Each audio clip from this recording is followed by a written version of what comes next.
these albums. Here's the assignment. Starts out with one of those slightly later releases that conveniently throws the early stuff together. I've got the 9-track version that they didn't bother drawing a cover for. And speaking of cover, the same track twice detracts. Maybe we can call that a bonus track, I don't know. I ought to get the American version of this, although then the band name would be awkward. Anyway, it's a strong enough mission statement. It's worth giving them a record deal, but it doesn't really hold any of their highlights. The Mission are a bit of a difficult proposition for a muso because, of course, they spun off from a band that's more directly inventive, although via the band members who are the best musical contributors there. And what they're offering is either a U2 who wish they were The Cure or a The Cure who wish they were U2. But actually, neither of those concepts are a bad thing. Anyway, there's no means of pretending that this is essential, but it's good. Then they vindicate that record deal with a debut album stuffed with high quality material, other than the lyrics. Yeah, especially early on, you've got to get used to Wayne Hussey's approach to writing lyrics, which you can kind of make a game out of. So he'll say a cliche, and then if you think of a cliche that rhymes with that cliche, that's probably the next thing he'll say. Good job he's such a good guitarist, and that this has such a tasty sound that nearly sounds like a best of itself. Like nearly every track has very obvious single potential. It's bogged down a little by late 80s production, but within the realm of late 80s production, it's some of the best music. Then no big surprises on the sequel. They're just going for more length, more breadth, but throw tomatoes at the screen if you really want, because I can't get into this one. I think it's the production, or at least the mastering. Maybe this is just a limit of the hardware I have, but if I put this on maximum volume, it still comes across very quiet. That's true on multiple CD players, MP3 player, and thereby I can't get immersed in what they intend in this. And that makes me notice its weaknesses, the hokey self-seriousness to it. I've now managed to put this album on loud enough and it still just sounds really bad. Maybe I need a remaster, or maybe I need to not put this on. I don't think it's controversial to put this underneath Medicine, but you'll see this sink down the stack later on, and that's just my interpretation. I've not managed to enjoy Children very much. And then the decade ticks over and they're ready with another product of full confidence. Considering the state of rock music in 1990, they really shine through. This is a band who've earned our respect and, well, our tolerance for his lyrical standards. But with only 10 tracks and a few duds, it's not really a shining example in total. And then, oh, hold on, let me get the sticker off.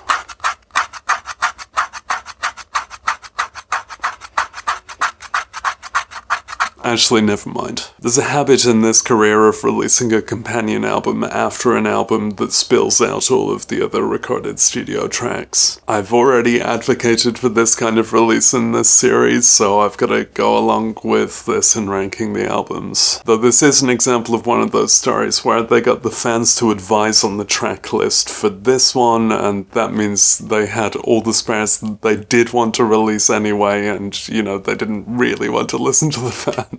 But there's a good argument for listening to this. With a blistering lead track, a bit more variety, and some cool alternate versions, this is very welcome. For one reason or another, the tracks were not chosen. Well, yeah, now they've been chosen. It's clear which disc is the main album, but still, this isn't one to skip. Now, it seems their reputation's slipping a bit on this one. Mask slipping. And yeah, the album cover isn't promising, but the album covers aren't promising throughout this career. However, this shows a creatively more adventurous band. The kind of things that they maybe kept to the Grains of Sand B-side second disc are now featured on the album, and they earn it. There's a very direct comparison I can think of for this one, but it actually came later, and I've not yet ranked those albums because The Cure will never get around to releasing their next, and probably logistically complete final album, but this is a lot like Wild Mood Swings, which again isn't that popular an album, came later. But I'm actually, sneak peek of my opinion of The Cure, quite a fan of Wild Mood Swings, and this has the same qualities in the same strength. They break out of their self-seriousness a bit and break out of the rigid definitions of what the Mission have been thus far. And that results in an album that matches up to the expected quality of the Mission. For me, people don't seem to agree on this, but what it brings is a sense of fun and something unique. Actually, if you squint at the songwriting credits on Mask, you see that Miles Hunt was on one of the songs. Okay, just one of the songs, but his vibe is there throughout the album. I think that's a good way to get stuffed. Then maybe broadening their horizons was a bad idea. I don't know, either way, this is a bad idea. Here they're flailing in a creative rut. I'd love to find out that this was written in a hurry because it's barely written. So barely written that they've used some other people's songs, right? The Mission sometimes performed as a glam covers band called the Metal Gurus, and you can totally play around like that. But one of the songs they did was Cracked Actor by David Bowie, and they've directly used that, put a different vocal line over it, and called it their own song. I think it's totally cool to have the way you play an existing song inspire one of your own songs. I've done it a few times. David Bowie did it. Fame originated from a riff that Carlos Alomar wrote to an existing cover song for Stompin'. And then that bit was extracted into what becomes an original idea. That's cool, but you have to actually make something different. And ridiculously, that song is followed by such a blatant rip-off of Pictures of You by The Cure. The chords, the sound, the song structure, even the vocal line is nearly the same. For the Mission to follow up their most idiosyncratic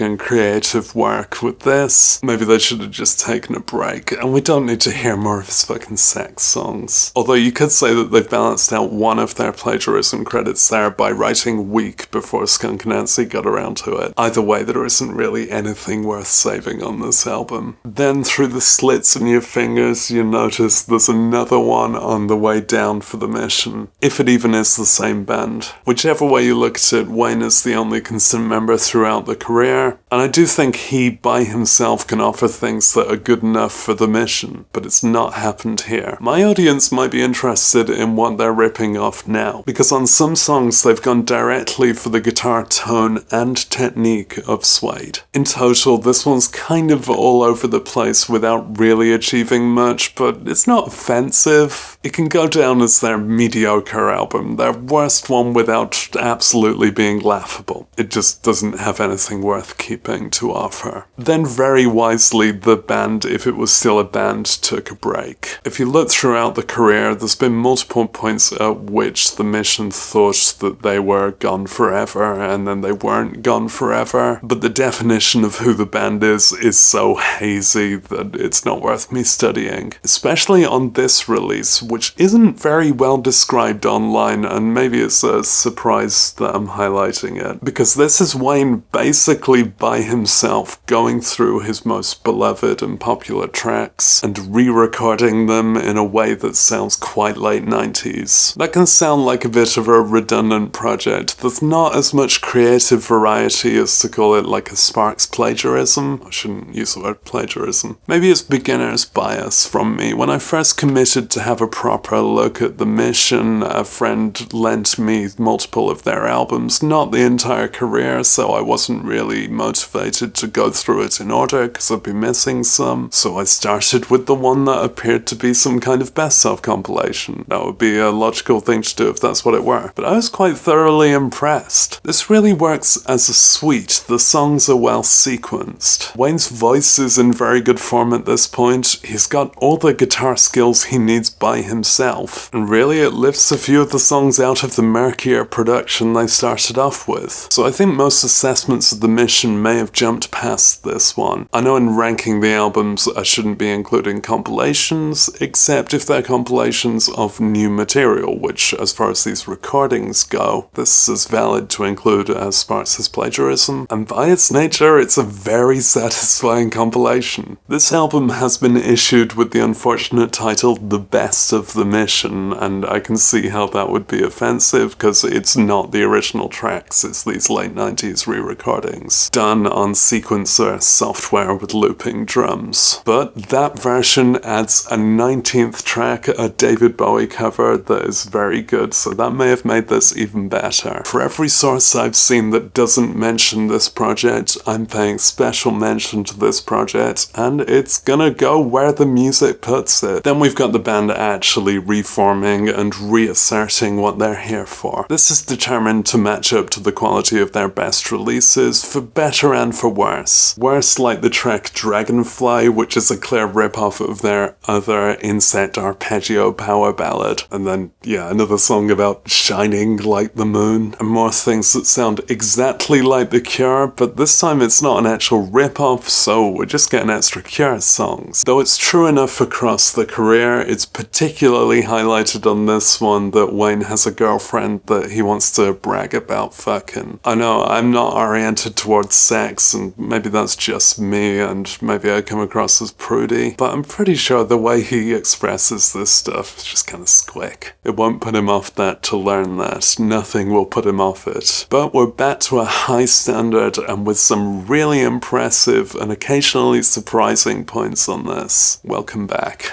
Another companion disc. I picked this one up most recently, saw it on eBay and didn't notice that I was getting just a card in a sleeve. I don't want to go and buy another one. Although I might go and buy another one if I can get that limited version that had 4 extra tracks at the end. Despite obviously being a companion product, yet again playing new versions of old songs, but happily different sets of old songs. It's a very welcome collection. The covers are impressive. The version of Dragonfly here is better because it sounds less like Butterfly. You know it's going lower down, but not much lower down. Then the defining property of this one, to my instincts, is a very particular sound to the songwriting. It's got the exact vibe of when Aerosmith brought in Desmond Child to, bring some actual grown-up songwriting to them. But he's not in the credits. This is all Wayne and a couple of the others. But yeah, that brings a very satisfying crunch to half of it, and then there's a half where it doesn't really work and it kind of feels a bit too tame, a bit too studied. Not a disappointment, but not a highlight. Companion disc, what can I say? It's actually more consistent than the album, but that does mean there's fewer highlights. And if you throw in the multiple versions of tracks, it's just sitting where a companion disc would sit. There's 2 side quest projects that would count for inclusion and add a plus symbol to my title, except I can't find the entirety of one of them without paying a lot for a CD, so I'm just sticking to the core mission. I've caught some glimpses of these, and they're sleepy cover songs. Some covers of themselves that don't seem to innovate, but are a cute hobby. Then you look at the cover and you think, oh, they're just not going to put any effort into this one. But the actual music is surprising and awesome. I've got a version here with a second disc. In this case, they are largely just demos of the album, so I'm not going to rank it separately, and it doesn't have a title. But the album itself brings such a new vibe to the mission. It really feels like someone else wrote it, but again, credited to Wayne. He's just got that variety to him. He's studied different stuff. But what this sounds like is the music of an American. It is blues. It is quite close to the Delta, and you're totally expecting this to be a bad thing, but Wayne visiting this has rejuvenated his songwriting. By bringing a distinct vibe and being in such good voice, it's a new highlight to the mission's career. Up to those last 2 tracks, which are fucking turgid. Way too long, lyrically ridiculous, themed around ending and like it's not ending, and you really wish they would end. This album would be better with 2 tracks fewer, like 14 minutes fewer. But if you can press stop just before that, then you get an album that's obviously written in a particularly traditional vibe, although not traditional to the mission, but he's found a way to make that sound really fresh. I keep using a singular pronoun. This is the album that feels most like a solo record. Like, all the instruments are there, just the writing is that of a singer-songwriter, and that's one of its perks. Then the most recent. It's been quite a few years since this one. I don't know if we can expect any more. You never know what to expect of them. They've confirmed a few times that there won't be any more, and then there was more. This is quite consciously delivered as a return to their 80s vibe, like this black design gives that away. And you can see what they're going for in the sound, but the actual songs are just so medium pace and kind of plain. The intentions of this are so pure, you know, they are trying to be the mission that people actually want. Not simply the mission that people think they want, it's based on the mission that people think they want, but it doesn't deny the levels of experience in the band. It's got the decades building upon it, and yeah, they shouldn't do another stunt album like Brightest Light, at least not immediately after. And yet, it just doesn't connect to me. There's something about how directly the fan service is intended, and how my interest in the band, though sincere, has never been blinded to their faults. Yeah, they've made worse, but they've made a lot better.